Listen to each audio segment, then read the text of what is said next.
What's going on, guys? It's Greg here, aka NYPrepper. It is Thursday, July 17th, 2025, and I have some breaking news to share with you guys. Right now it is 16:31 Eastern Time here in the United States, and we have some major breaking news coming in from Eastern Europe and from here in the US.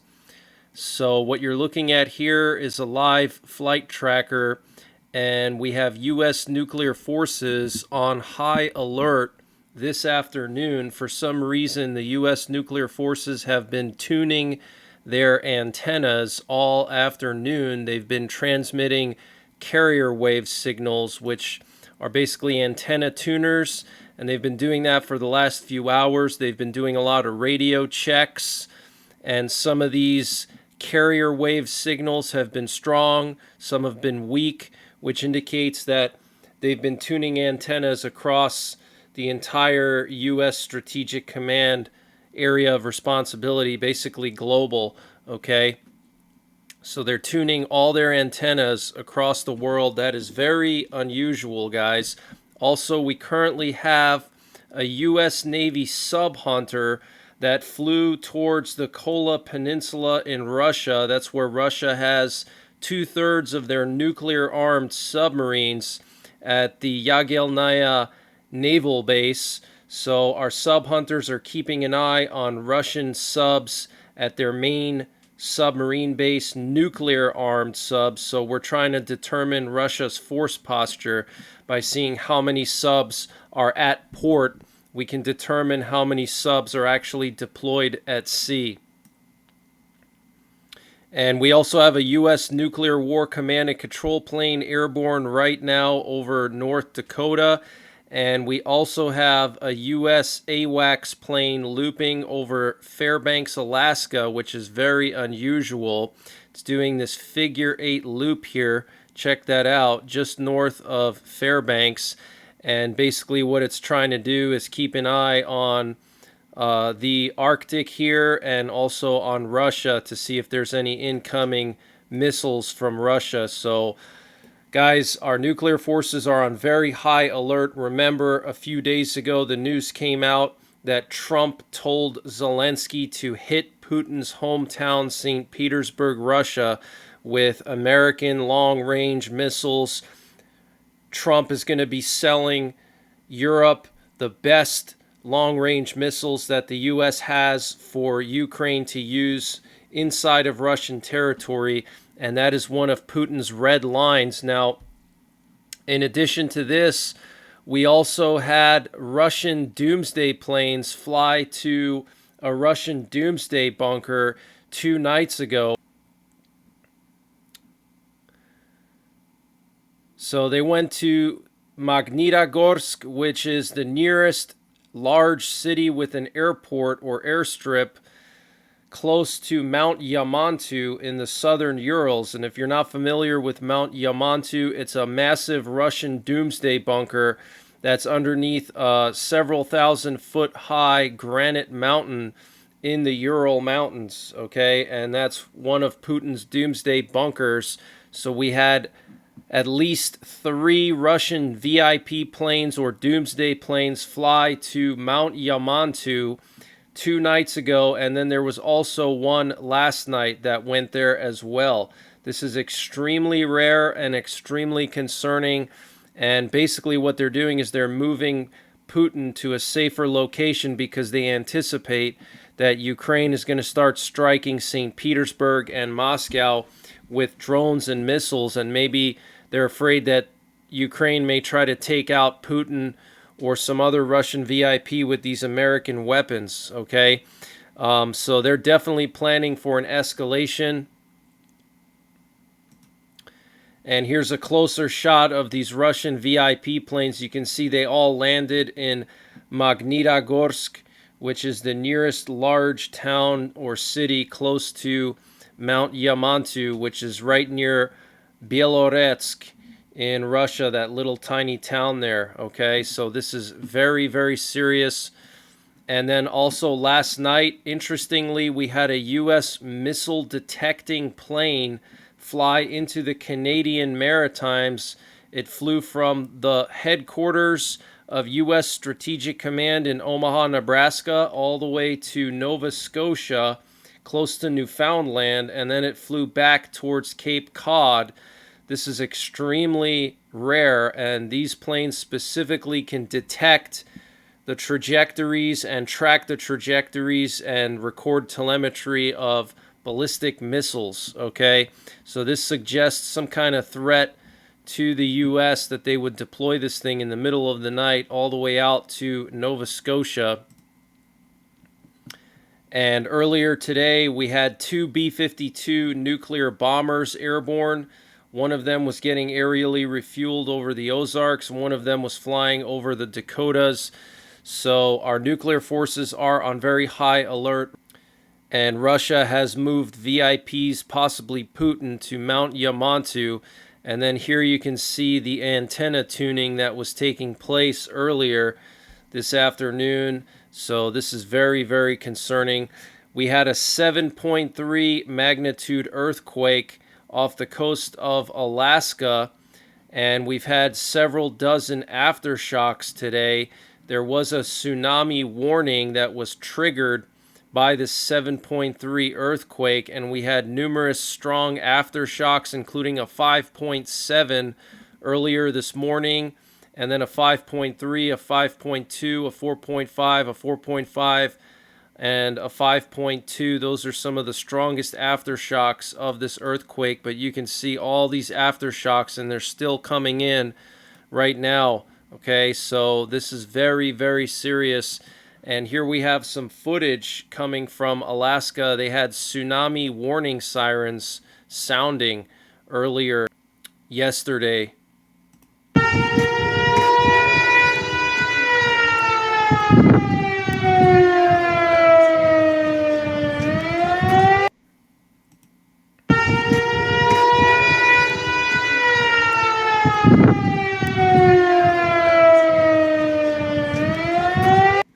And Russia's air defenses said they shot down 122 Ukrainian drones last night, according to RIA News. And we're hearing that Ukrainian drones have reportedly targeted Moscow and St. Petersburg last night in a series of expanded strikes, marking a deeper reach into Russian territory. And earlier today, White House spokeswoman Caroline Leavitt reiterated that Russia will face tariffs and sanctions after 50 days if they don't sign a peace deal with Ukraine, and that Russia's oil trading partners will face tariffs as well. And we also are hearing that last night some unknown drones targeted several oil fields in Iraq's northern Kurdish region, so that's very, very concerning. And Trump's recently announced weapons deal for Ukraine has caught many allies off guard, with diplomats across Europe saying they were neither briefed nor consulted ahead of the announcement, a move that is now prompting confusion and frustration among key NATO partners. According to several European and U.S. officials cited by Reuters on July 16, the plan appears to have been hastily devised and announced publicly without prior notification to the countries expected to be involved. However, senior sources at two of those countries' embassies in Washington told Reuters they only learned of the plan as it was being announced. Even close U.S. allies appeared to be receiving details in real time. It is my clear sense that nobody has been briefed about the exact details in advance, said one European ambassador. I also suspect that internally in the administration they are only now beginning to sort out what it means in practice.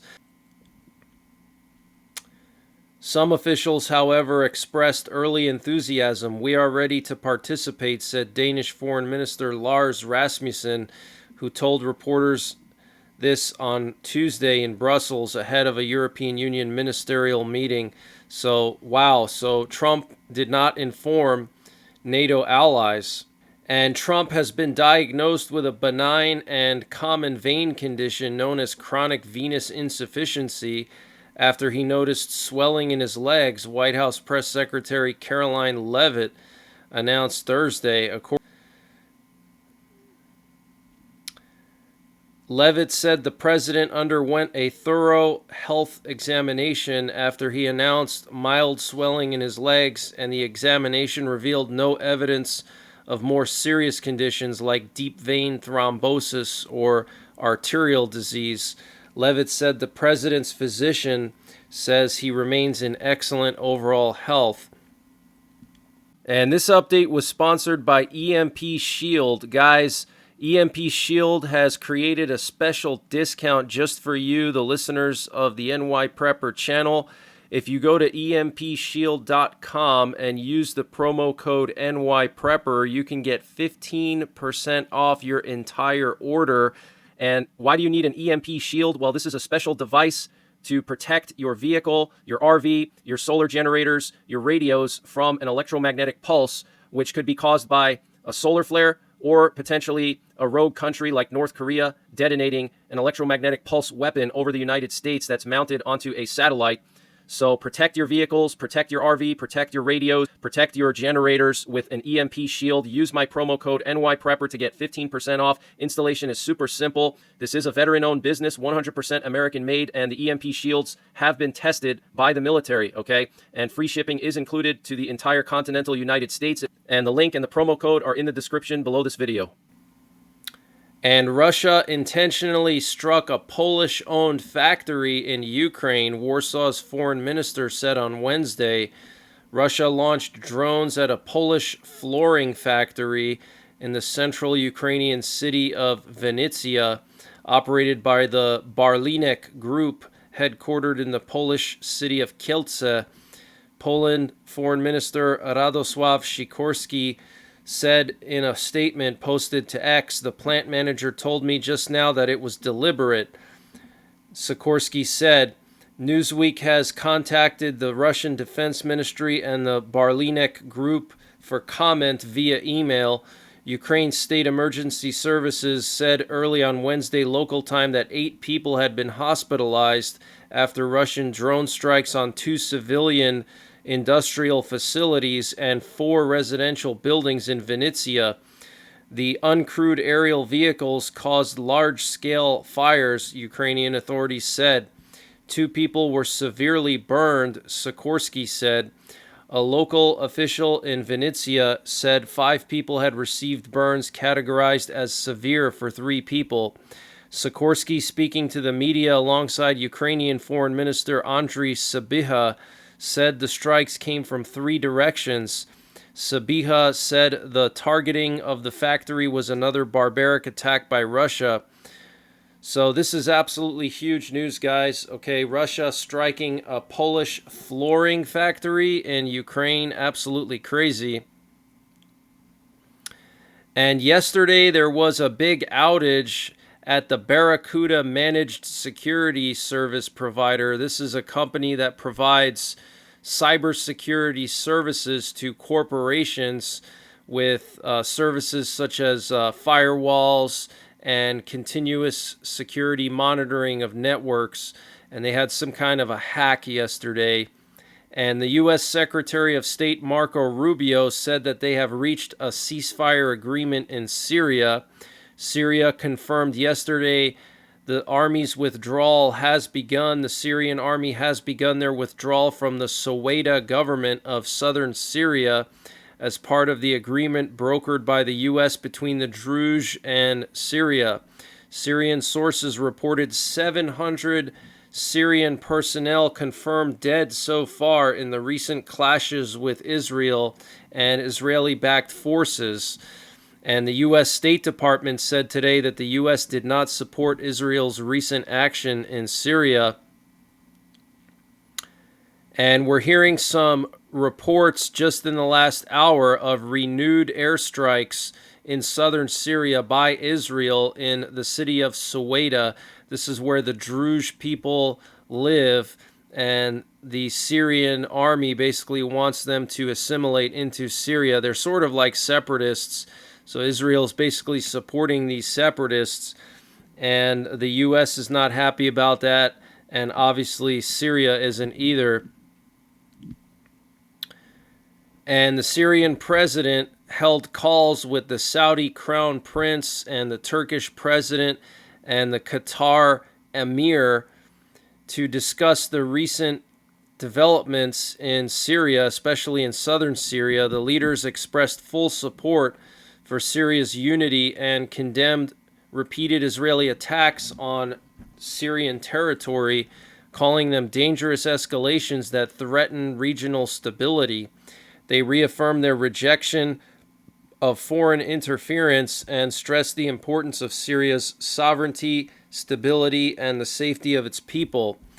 President al-Shara of Syria thanked Saudi Arabia, Turkey, and Qatar for their solidarity. So Turkey, Qatar, and Saudi Arabia standing with Syria against Israel. And we're hearing that only 17% of voters say they approve of the way that Trump is handling the Epstein files. And yesterday, Trump called the Epstein files a hoax and downplayed it all. And Polish soldiers and border guard officers were attacked at the Polish-Belarus border late Tuesday night after stones and a Molotov cocktail were thrown from the Belarus side. No injuries were reported and 10 migrants were detained. Polish officials blame Belarusian services and vow a firm response to any future aggression. So here we actually have footage, security camera footage from the Polish side, and you can see somebody lighting a Molotov cocktail here. You can see the Polish soldiers patrolling the border, and then you can see somebody tossing that Molotov cocktail right at the Polish soldiers. That is extremely dangerous. There was already a Polish soldier that was killed last year by a migrant that stabbed him through the border fence. He made some kind of spear or some kind of projectile like a spear, and he threw it through the little slits in the border fence and hit the soldier patrolling and killed him. He was only like 28 years old and was just recently married, which caused outrage in Poland. And now the Polish government has authorized the use of lethal force against these migrants. And there was even several incidents last year where Polish soldiers opened fire on these migrants. And of course, Belarus is supporting those migrants to destabilize Poland and to basically cause problems for Poland. And the Lithuanian armed forces are conducting controlled artillery tests on various bunker prototypes at the Pobrade military training area to evaluate their resilience against potential Russian attacks. The tests simulate the effects of standard Russian artillery shells and measure pressure, sound levels, and structural vibrations inside the bunkers to determine their effectiveness in protecting personnel. Wow, so Lithuania is testing bunker prototypes, and they're going to be putting these bunkers right on the border of Belarus. And NATO members will be meeting next week on July 23rd to discuss the Patriot missile deliveries to Ukraine. The U.S. has promised to sell NATO and European countries 17 full Patriot batteries, which is absolutely insane. And in the meantime, the European allies are going to be giving their Patriot missiles to Ukraine, so they will be backfilled by new U.S. systems. And the U.S. State Department said they will no longer comment on the fairness of foreign elections unless there's a clear and compelling national interest. Under the new rules, statements will focus on congratulating winners without judging electoral integrity. And the U.S. just unveiled Lucas, a low-cost drone seen as an answer to Iran's Shahed drone. So here's a picture of this new drone, and you can see the U.S. Defense Secretary Pete Hegseth looking at this board here, explaining the details of this drone. But basically, this is like a Shahed drone copy, okay? And so this is the U.S.'s answer. And if you remember, the U.S. Defense Secretary signed a new memorandum stating that drone warfare will become a priority for the U.S. And we had a lot of NATO and U.S. reconnaissance over Poland and Eastern Europe last night. Here we have a Swedish reconnaissance plane patrolling northeastern Poland. Here we have a U.S. reconnaissance plane flying through the Carpathian Mountains and landing in Poland at the Powice Air Base. Here we have a British sub-hunter that flew up to the Russian Kola Peninsula, so a lot of sub-hunters flying up to the Russian Arctic. And here we have some NATO AWACS planes patrolling northern Poland and Lithuania, and then also we have a British RC-135 recon plane flying off the coast of Kaliningrad. And here we have a NATO AWACS plane in Romania and an Italian recon plane flying in Romania close to Moldova and Crimea. And then here we have another sub-hunter flying up to the Russian Arctic. So 3 sub-hunters in the last 12 hours flying up to the Russian Arctic here near Murmansk, where Russia has 2/3 of their nuclear-armed submarines. And then we had an aerial refueler fly up there as well. But that's the latest breaking news that I have. I will be back later on potentially with more breaking news. And I wanted to mention that I've added a new level to the memberships here on my YouTube channel. I added the silver level, and the silver level gives you access to some extra things, including news summaries posted in text format. I'm going to start doing that on Patreon as well. And for silver level members here on YouTube, I'm going to periodically post text summaries in between my video updates. So this way you can get the news even faster. You don't have to actually wait for me to record and upload, which takes sometimes several hours. I can just quickly put out a list of major headlines for you. So that's going to be for silver members and for Patreon members. And until the next time, take care, God bless, and don't forget the 3 P's: prepare, practice, and persevere. And this update was sponsored by NYPrepper Supply. Guys, NYPrepper Supply is doing a massive sale on their 3-month emergency food supply. And to get the deal, you got to go to preparewithnyprepper.com, and the link is in the description below this video. They're selling their 3-month emergency food supply for just $600, so that's $100 off the normal price.